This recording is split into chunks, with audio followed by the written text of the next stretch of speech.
actually begged my mother to start dance class when I was 2, but the studio that I grew up at only wanted dancers that were 3 because like of potty training and things like that.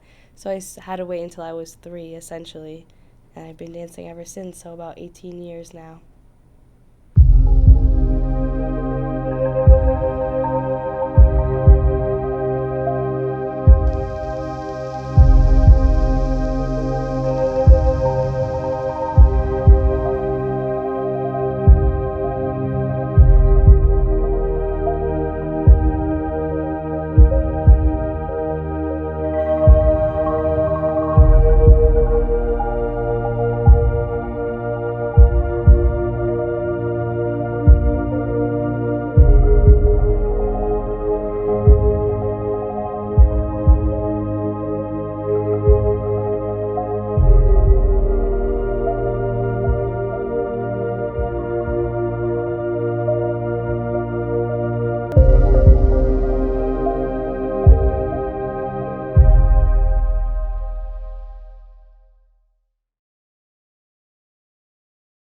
Four and 5, 6, 7, and rondas on 1, 3, 8, 2, elevate 3. So when I enter a dance class,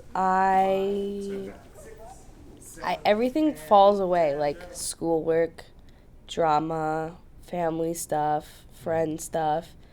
It doesn't matter positive or negative. Everything kind of just poof goes away because I'm so focused on the craft at hand. Whether it be a ballet class or a fun jazz class or a hip-hop class, I kind of am so in the zone that I just don't, everything else is kind of blocked out. I don't know, class is like my jam. Like, I love taking class. The minimum amount of classes you have to take here at Sacred Heart to be in dance company is 2 technique classes. I'm in 6, and one of them is like 3 hours long. I love it. You know what I mean? I wish I could just in a perfect world. Yeah, you can like a little bit more. Yeah. Whoa! Wait, I'm trying to keep my legs. Dance is a huge time commitment in my life, essentially. Growing up, it wasn't too bad. When you're little, it's like a 1-day-a-week commitment. But as you get older, and as I started joining the competition team at 7 years old, I was in the studio almost every single day after school, and also a few days on the weekends as well. So, I mean, ever since I would say about middle school, I was in the dance studio training for about 12 hours to 15 hours a week. Sure, it's kind of hectic, like the time commitment's a little bit much for me at times because I'm trying to finish an essay, I'm trying to get this discussion board in, I'm trying to finish some edits for a class, but I'm at work for 4 to 5 hours on those 2 nights. So I do teach 2 nights a week, as well as being a full-time student and part of the dance company here. I wouldn't want to change that for the world. I love teaching kids. I teach from ages 3 to about 15 right now, and I always imagined dance being like my thing, and it shows growing up because I begged my parents for a ballet bar in my living room. I begged my parents for a full-size mirror in the living room. They did it because like I didn't want anything else but to dance and perform. Like if I was watching So I Think You Can Dance or any dance show on TV where there was dance, on every single commercial break, I would literally go into my living room and put on a full one-woman show for my parents and force them to watch me. And I knew from that point, I was like, I need to perform for the rest of my life. My mom always supported me. My mom came to every competition, every performance. She still comes to every performance that I do. And if she can't make it, it's because my mom and dad are on a vacation or something. My dad comes to as much as he can, but due to his job as a police officer, it's hard. He could never tell what his hours are. This is my mom, Gail. This is my auntie-in-law, Sarah. And this is my auntie, Kate. I have them. They have my back. We're moving soon, And my dad is making sure that we move into an apartment that is close enough to a train station so I can get my butt into classes in New York City every single day. Preparing for life in the pandemic. Europe's outbreak tonight behaving like a forest fire. New York following the lead of states like California, Oregon, and Washington, all cracking down on crowds because of the coronavirus. I remember I was in dance class, actually. It was Monday, so I had dance 12:30 to 3:15. And I remember after our first rehearsal from 12:30 to 1:45, in between we had like a 15-minute like switching thing like every other class, and people were like, oh my god, did you hear that Sacred Heart's probably gonna close down because of corona, or we're just gonna go on hold and things are gonna be switched to online. So I was already like, don't say that. I was like, guys, like, come on, like, let's be positive. We don't know anything for sure yet. Let's just see what happens, right? We leave dance at 3:15.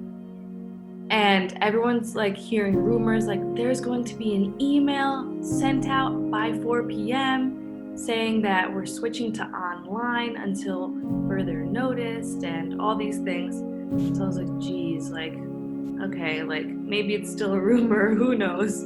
But you know, everyone has their connections to like Dr. P and things like that. So you can never really take that part for granted, because I call my director, Carrie Williams, and I'm like, do you hear what's happening? I'm kind of freaking out. I don't know what's happening. If things get switched to online and all these things, like I'm gonna freak out. Like I'm already on the verge of tears, like what's going on? And she goes, what are you talking about? So she had no idea. So like performing arts office, I know, had no idea an email was going to be sent out in the first place. So they were completely in the dark. I'm not sure about other departments because I'm only involved in performing arts. So she was like confused. And then as I'm on the phone with her, it wasn't even 4 p.m. yet. We get an email saying everything is canceled until March 30th, I believe, was like the first cancellation email. And I'm just like freaking out. I'm like, my last dance show is supposed to be like March 28th, March 29th. So what does this mean for me? Like, what are our shows going to be doing? I can't do any of my rehearsals for my senior project, and so that's also going to be like switched. I might have to drop some things here and there. I'm trying to like figure it out.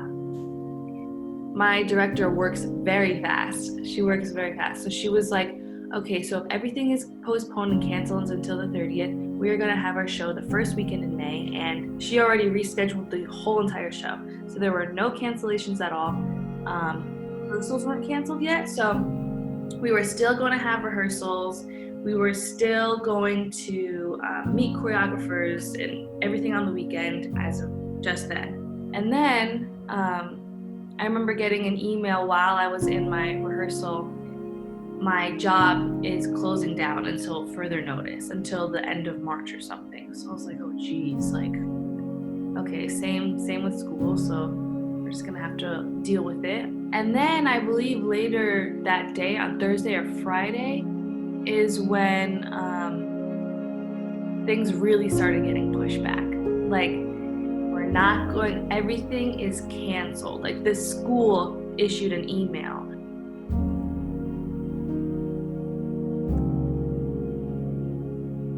I didn't know what to do. Like, I was literally freaking out for a number of reasons. I'm freaking out because A, dance is my everything, right? And I got to work with incredible choreographers and teachers this semester, and we put in so many hours rehearsing and training that it's like we won't get to do the show.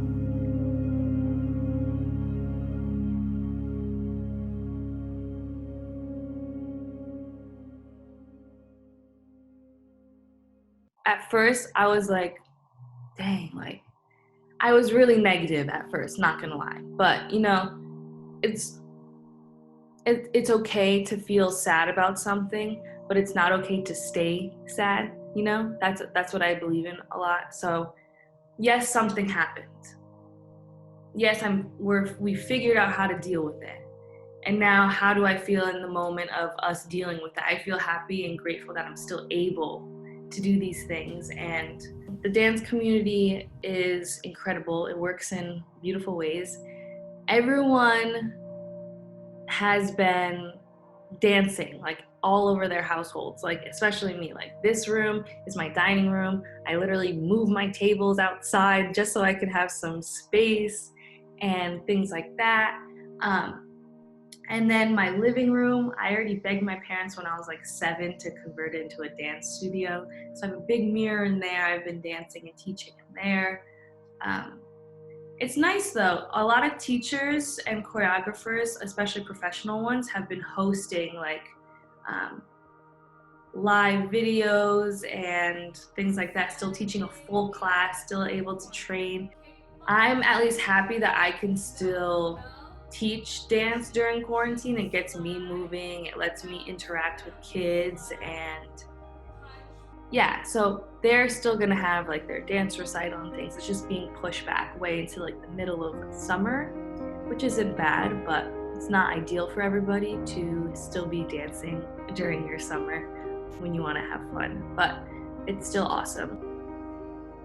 I've been thinking about that all quarantine. There's a silver lining in everything. You just gotta find it and be open to it.